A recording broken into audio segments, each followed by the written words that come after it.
Welcome to Dark Knight Films Reviews and another action movie night. Tonight, I will be reviewing Man of Steel, released in 2013.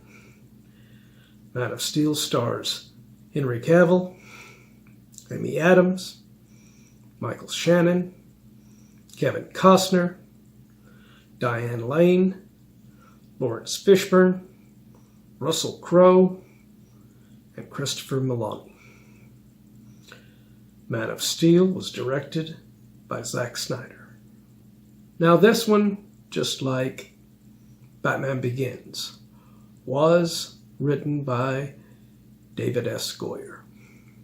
And it was based on a story, ironically, by Christopher Nolan and David S. Goyer. So, Nolan was already responsible for bringing Batman back into prominence after the lackluster Batman and Robin with Batman Begins. And here he was bringing back Superman. And I remember seeing this movie in the theaters, and leaving the theater, I thought he did a good job bringing Superman back. Was it my Superman? Was it the Superman that I still think is the greatest superhero film of all time, like Superman from 1978? No. But it was a nice alternative. Henry Cavill is really good as Kal-El / Superman. Not so much so as Clark Kent. His problem with his portrayal is, since this movie, Zack Snyder makes it so serious, he doesn't make it to where Henry Cavill's Clark could be a fun diversion, to where he's different enough that people don't look at him and go, oh, hey, that could be Superman.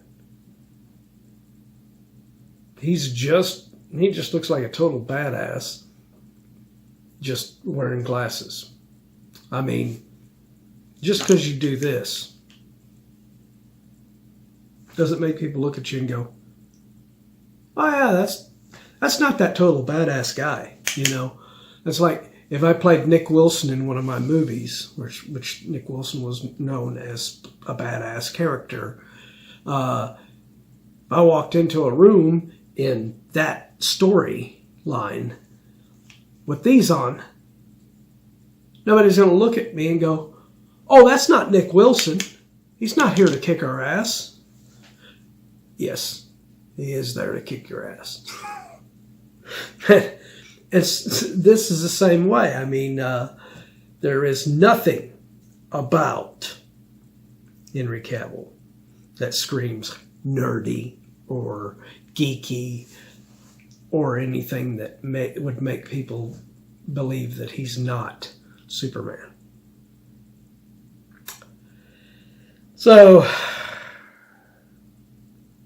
Christopher Reeve did something really fun with it and made the duality of the two characters totally different. He made Clark, a bumbling buffoon to where nobody took him serious. So nobody was looking at him close enough to think he's Superman. Henry Cavill's version of Clark Kent is fully capable. He doesn't have any nerdy aspects at all. So that does not work with him. Amy Adams is amazing, though, as Lois Lane. She is my second favorite actress playing Lois Lane, behind Margot Kidder, of course. And she's probably followed a close third by Phyllis Thaxter from the TV series. But yeah, she just, and even though I don't like the way Henry did as Clark Kent, Amy Adams has some amazing chemistry when working with him in the role of Superman. So I like her toughness and everything. She exudes a lot of what Margot Kidder brought to the role. Michael Shannon is pretty incredible as General Zod. He's even more intense than Terrence Stamp was in Superman and Superman 2. But I think that was by design. Zack Snyder wanted a more intense, almost scarier version of the character. Whereas Terrence Stamp's Zod could be badass in the film. He wasn't this dominating presence like Michael Shannon is. Kevin Costner is very underwhelming as Jonathan Kent.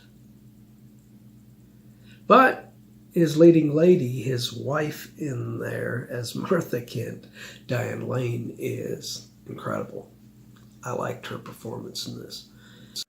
Kevin Costner's problem is certain roles, he can be amazing, like in Yellowstone, like in Hatfields and McCoys, like in Bull Durham, like in Silverado, like in Field of Dreams. But then there are other roles where he can be boring as shit. It's like he just showed up for the payday that day, or for that film. Roles like Dances with Wolves. I thought he was boring as shit in that movie. The Bodyguard. I thought he was boring as shit as a character in that. Wyatt Earp. God, he was one of the worst Wyatt Earps. He was just so bland and boring in the role. And this is almost the same way. I mean, as Jonathan Kent, he is just not really putting anything into the part. He just seems really boring in here. But like I said, Diane Lane as Martha Kent, she's really cool. She's got a lot of spunk, which I'd expect nothing less from Diane Lane. She's always like that in most of her films. So yeah, I really liked her performance in this, but I always enjoy Diane Lane in films. She's one of my favorite of actresses from the 80s and 90s and everything. So it was great seeing her in this film. I remember seeing it in the theaters, and I was impressed by her performance in there. A character that I wasn't really that big of a fan of was Laurence Fishburne as Perry White. And it's not that I don't like Laurence Fishburne. Laurence Fishburne is an amazing actor, and he would have been great if they would have cast him in here playing a character from the comics that was right for him. And I don't think that was Perry White. Because Perry White in the comics is a white character. So them throwing Laurence Fishburne in here in this role, I hate when they do that shit. But, Laurence Fishburne does give a good performance in this film, but he just does not feel like Perry White. If they wanted to put Laurence Fishburne in this film as the news editor or whatever that Perry White is supposed to be, make him a new character. So, yeah, I wasn't a fan of that. Russell Crowe, well, is, he's just as memorable and badass in the role of Jor-El as the way Marlon Brando was. In some ways, I think he's better than Marlon Brando was in that role, just because Russell Crowe is a total badass. And, I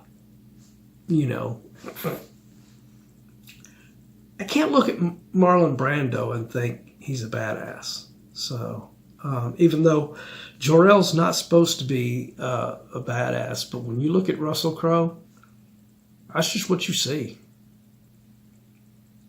But yeah, he was incredible for the moments he was on screen as Jor-El. And Christopher Meloni was really cool as his Colonel Nathan Hardy in there while he was on screen. I've always liked him in Law and Order SVU. So when I saw him, when I went to the movies and saw this, when I saw him in here, I was like, oh, that's cool, So I think Zack Snyder directed a really interesting variation on Superman with this. I just don't think it's fully my Superman. To me, there's only one true Superman, and that is Christopher Reeve. And it always will be, I think. I don't think anybody's ever going to surpass him. He was the best in that role. So, my review of Man of Steel from 2013. I'm going to give this film a 8.7 out of 10. It is a very strong Superman film. But I think Zack Snyder went just a little bit too dark and brooding in this. I mean, it's almost like a Batman movie posing as a Superman film. And that just does not feel right to me. So, could have been an easy 10 out of 10 if he would have kind of stuck more to the comic book origins of the character. But what do you guys think? Do you agree with my review? Do you disagree? Let me know in those comments down below. And as usual, if you enjoyed this video, do not forget to like, share, and subscribe. And don't forget to click that bell icon so you can be notified about future videos just like this one. And while you're by the subscribe button, click that join button and become a Dark Knight fan. Anyway, hope you have enjoyed this action movie night. And I hope you'll join me tomorrow for another Versus night. Thanks for watching.